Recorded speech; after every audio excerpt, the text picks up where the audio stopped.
Is everyone ready? Yes. 3, 2, 1, go! You get all of my trainers. I'm not even through now, so you got it! Got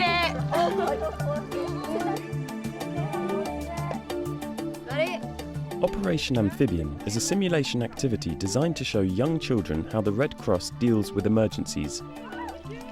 In the simulation, primary school children must work together to respond to a severe flood which has displaced an entire village.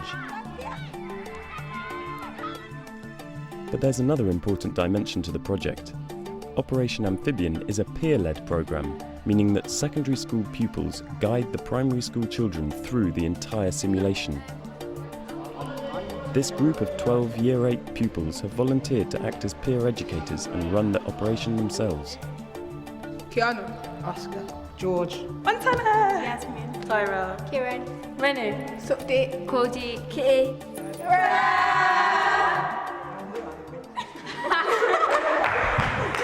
At first, Joe Wharton, who works as a learning mentor at the school, was worried about how his students would cope with this responsibility. When I heard about what Operation Amphibian entailed and what it was all about, I was hesitant. I thought that if we can't control what they're saying, if we haven't got an adult around all the time, then what kind of message can they be putting across to them? But experience has shown Jill Albert, who designed the project and has run it in many different schools, that even children unaccustomed to responsibility consistently rise to the challenge. Developing skills in those young peer educators is really what the whole of this activity is about. It enables young people from all sort of academic abilities to be able to work together as a team and really take part in something that they can be proud of. In the morning, the Red Cross team helped the secondary school children prepare for the afternoon, when many will have to teach for the first time. Brilliant. Okay, very well explained. So your casualties are going to demonstrate. So what you do is you get the arm and hold it. By the end of the morning, they need to feel confident enough to be able to guide the younger children through Operation Amphibian. This will involve teaching first aid, land mapping, shelter construction, and clean water distribution. At first, the students rely heavily on scripts and the adults' support, but they soon get the hang of the exercises. We've practiced what everyone's doing, and now we're just waiting for the children to come.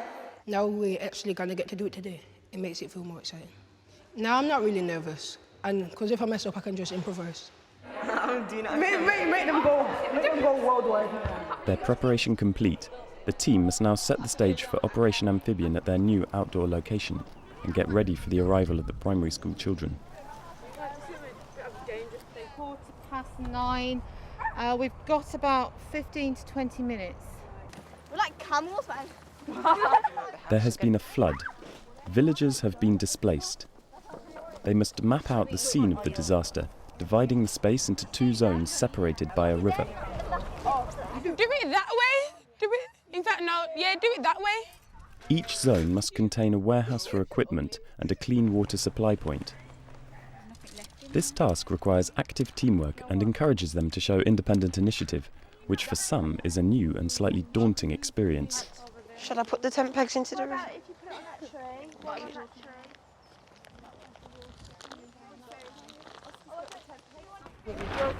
You just need a hammer for a few more.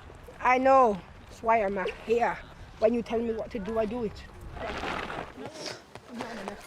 With the primary school children already on their way and time running out, the site for the refugee camp seems to be ready, but there's still one important thing that they have to do. Have you sorted what roles you've got to do?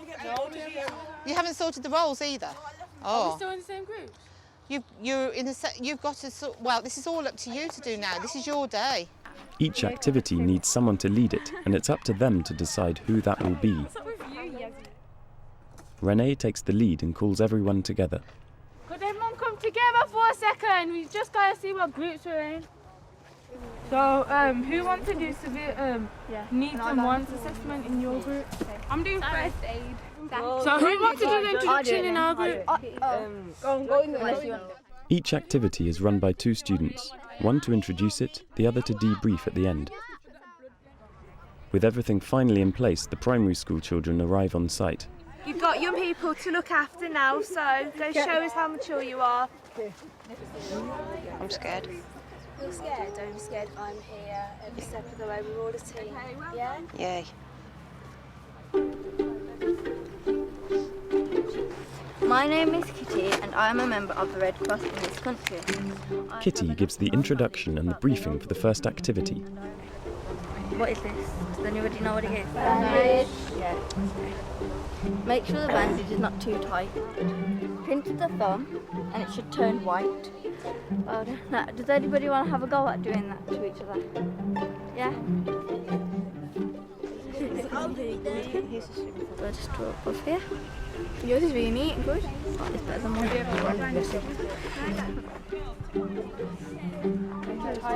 You've done a really good job. Now we're going to teach you how to do the recovery position. With the knee, you just carefully press it up and put your hand there. But if you don't, it will just fall back down again. You give her a high five and put it on the side of her face there. And then you can call for 999. Peer education is a really untapped resource. Secondary school students are able to learn to take responsibility. The primary school children, not only do they learn what the peer educators are actually teaching them, but they also get to have a friend, somebody that they know in a school that they're going to be going to in the near future. This really stops them from worrying about being bullied. They know that they're going to be somewhere where they're going to get support, and the young people in the secondary school are really happy to provide that support. Oh no, church. The next task is to map out the site in preparation for the construction of the refugee camp. They begin by mapping the land, pacing out the area of the site to establish where to construct the new temporary accommodation. George and Tyrell take command of this project. Concentrate. There's been a flood in a place, and imagine if you don't know where everything is. You could hurt yourself in it. Does anyone know what this is? A compass. Yes. Do you know how to use it? Yeah. You have to draw a campsite facing north. So if you draw an arrow facing north, and make sure your campsites are facing north. No. So if you put north, do you know which way north is? Have you got your... Yeah, it's there. North is there. Huh? When I done it, it was over there. You can put a toilet in there or something. No, if you want to, you can add a toilet, but... And it needs to be facing north when we build it. And a PlayStation. Do you think it needs to go near the river? The orientation of the camp established, they must now work together with the other group to bridge the river and reach their vital equipment stored in the warehouse on the other side. Do you think that's going to be stable, or you think it's going to fall? How about you stick it on together with some... Okay, you want to try now? Got masking tape as well. One at a time. Strong. Put a long one down the middle. There's no point in that, man. You're not the opposite way. Do you know what toxic way is? Well done, everybody! The teams cross the river to collect the materials they need to construct 2 temporary shelters.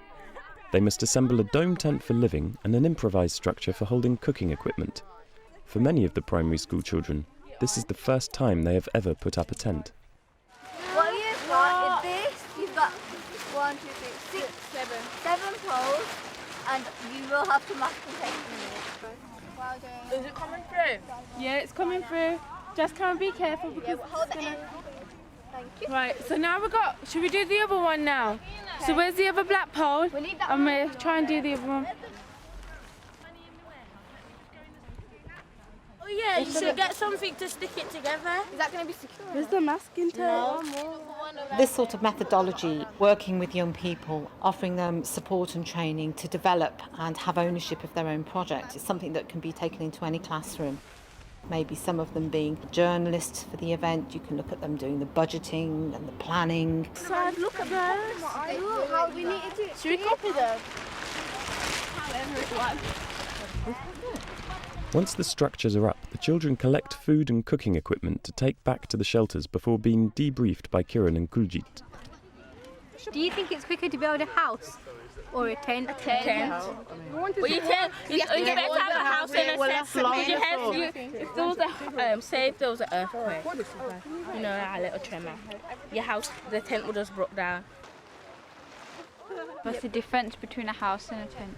Tents are a lot easier to build, you know, fast.